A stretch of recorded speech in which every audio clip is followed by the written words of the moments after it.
नमस्कार, स्वागत है आपका रोशन रोमिंग के एंसेंट इंडिया प्राचीन भारत के एपिसोड में। आज हम हैं उस स्थान पर, उस ऐतिहासिक स्थान पर जिसने देश और दुनिया को शिक्षा में केंद्र में एक बहुत बड़ा स्थान दिया, कि बहुत बड़ा महत्व दिया। ये वही स्थान रहा, उसी स्थानों में से एक रहा। जैसे कि नालंदा विश्वविद्यालय, विक्रमशिला विश्वविद्यालयों में से एक, महान शिक्षण संस्थानों में से एक माने जाने वाले एक अनंतपुरी विश्वविद्यालय रहा। जो आप देख रहे होंगे हमारे पीछे, ये उसी का क्षेत्र है, वो जगह है जो कि हिरण्य पर्वत पर स्थित है। आइए जानते हैं जगह के बारे में विस्तार से। जो स्थान, जो स्तूप मात्र में आप देख रहे होंगे, ये उन्हीं स्तूपों में से एक है, अवशेष खंडरों में से एक बचा हुआ है, जिसने जो कभी गौरवशाली हुआ करता था, जो कभी वैभवशाली था, जो कोई शिक्षा के केंद्र में विश्वविख्यात रहा था। ये वहीं स्थान में से एक रहा। जैसे नालंदा विक्रमशिला में से एक रहा, उसी स्थानों में से विख्यात रहा ये।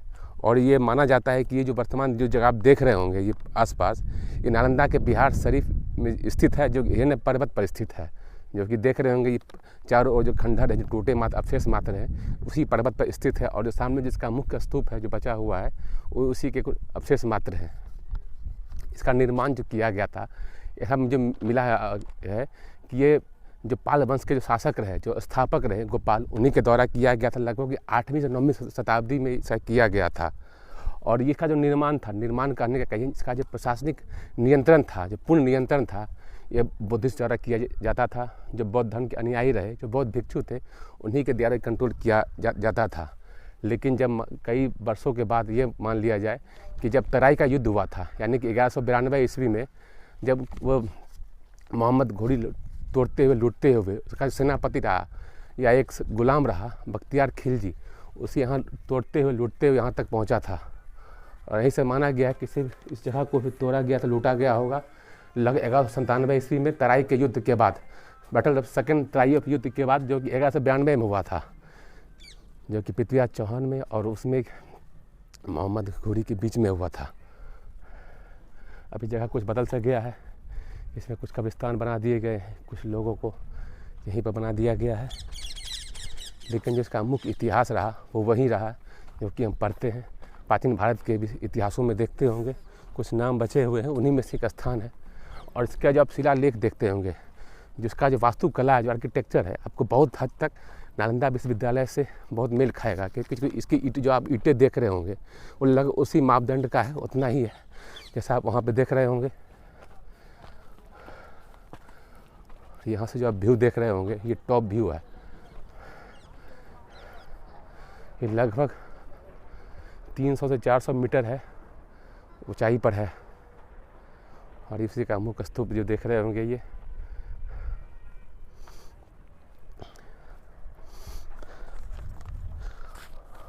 और इस जगह का जो जैसे वर्णन मिलता है कि ये अनंतपुरी विद्यालय रहा होगा, तो इसका जो अवशेष मिलते हैं, जिसके प्रमाण मिलते हैं, वो किस स्थान से मिले होंगे। जैसे कि विक्रमशिला का मैंने बताया था कि तारानाथ के जो थे बौद्ध भिक्षु थे, उनकी किताबों से मिलता है। ठीक वैसे ही इसका जो वर्णन मिलता है, एक तिब्बती पांडुलिपियों से इसका वर्णन मिलता है। और ये बताया जाता है कि जब बख्तियार खिलजी से तोड़ते लूटते यहाँ तक पहुँचा था, तो इस जगह को घेर लिया गया था। इस दौरान कई भिक्षु मारे गए थे और कुछ जान बचा कर यहाँ से गया की ओर भाग गए थे, गया जिला की ओर या कलिंग की ओर चले गए थे। और यहाँ पे मात्र अवशेष है, खंडहर मात्र सीमित है। सबसे दुर्गत स्थिति में जो विश्वविद्यालय में से एक रहा, वो अनंतपुरी विश्वविद्यालय ही है। क्योंकि इससे कुछ बेहतर स्थिति में नालंदा भी है, विक्रमशिला में भी कुछ स्तूप है जो दिखते हैं, लेकिन यहाँ पे वो भी नहीं दिख रहा है। यहाँ पे नाम मात्र का है। और यहाँ पे जगह जगह कब्र बना दिए गए हैं इस स्थान पर। क्योंकि मैंने पहले ही बताया, इसकी जो वास्तुकला जब देख रहे होंगे आसपास, वो बहुत सारा हद तक मिलता है। जो इसके ईंट जो मैंने बताया था, आप वही ईंट आप यहाँ पे देखिए, और वही ईंट का जो ढांचा है आपको यहाँ पर भी देखने को मिलेगा। जैसे ये ईंट देख रहे होंगे, ईंट का ढांचा भी वहीं पर वैसा ही होगा जैसा नालंदा में मिलेगा, जैसा विक्रमशिला में मिलेगा। सेम वास्तुकला के पर आधारित है, निर्भर है ये। जैसे नालंदा विश्वविद्यालय में आप इंटर करते होंगे, जब भव्य गेट दिखता है, जो बौद्ध लेयर में बनाया गया है, ठीक वैसा ही वास्तुकला आर्किटेक्चर आपको यहाँ पर भी दिख रहा होगा, सामने में दिख रहा होगा। ये वैसा ही है।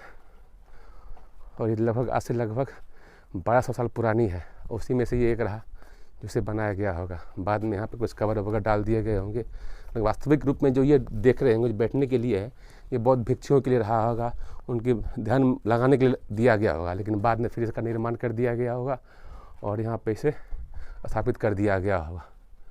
क्योंकि जो चीज़ देख रहे हैं सेम वास्तुकला आपको नालंदा में भी देखने के लिए मिलेगी। जैसे ये जगह जो देख रहे होंगे, ये दीपक रखने के लिए रहा होगा, ये कक्ष के लिए होगा, बैठने के लिए होगा, और वहीं वास्तुकला से वहाँ पर देखने के लिए मिलेगा।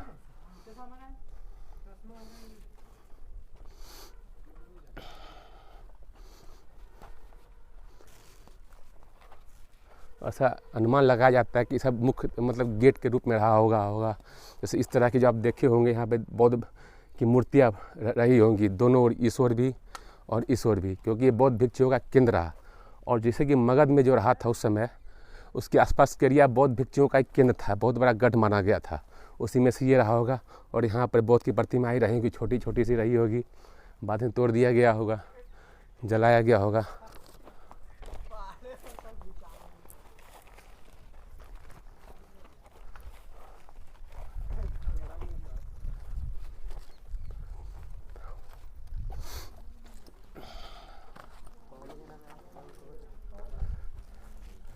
वर्तमान में जगह सीमित मात्रा के सीमित है, उतना कुछ रह नहीं गया, बहुत तोड़ा गया। लगभग 1200 साल 1500 साल के आसपास का बताया जाता है। वो पाल वंश है जिनकी राजधानी मुंगेर हुआ करती थी, जिन्होंने स्थापना की थी पाल वंश की, गोपाल, उन्हीं के समय का है ये।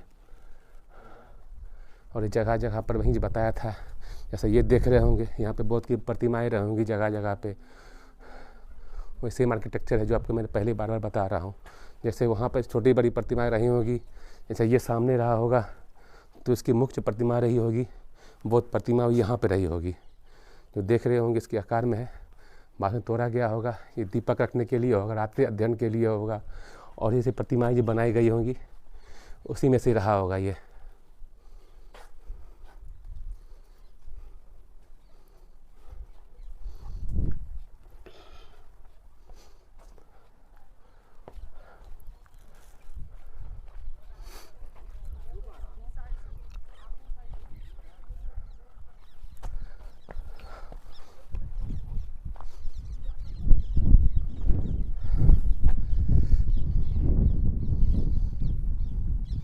छोटी सी सीमित मात्रा में है। और जो सामने जो देख रहे होंगे, मैंने बताया था कि अगर आपको आना हो तो नालंदा के बिहार शरीफ में स्थित है, हिरण्य पर्वत पर स्थित है। अगर आप यहीं पर स्थित आएगा, आप अगर तो लगभग ज़मीन स्तर से देखा जाए लगभग 1 किलोमीटर की ऊंचाई पर होगा ये जगह आपको आना होगा, तो यहीं पर आ सकते हैं, जो कि बहुत सीमित तक है। छोटा सा एरिया बच गया, लगभग ये 1 स्क्वायर किलोमीटर के राउंड होगा ये एरिया मात्र। उतना भव्य तो नहीं है जितना नालंदा विक्रमशिला का रहा, वो कई हज़ार एकड़ में है, और ये कुछ एकड़ तक ही सीमित है जगह।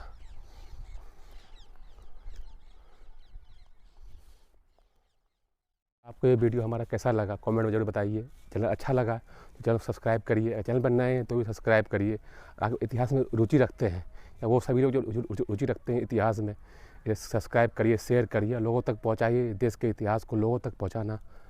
फिर मिलते हैं अगले वीडियो में, तब तक धन्यवाद, जय हिंद।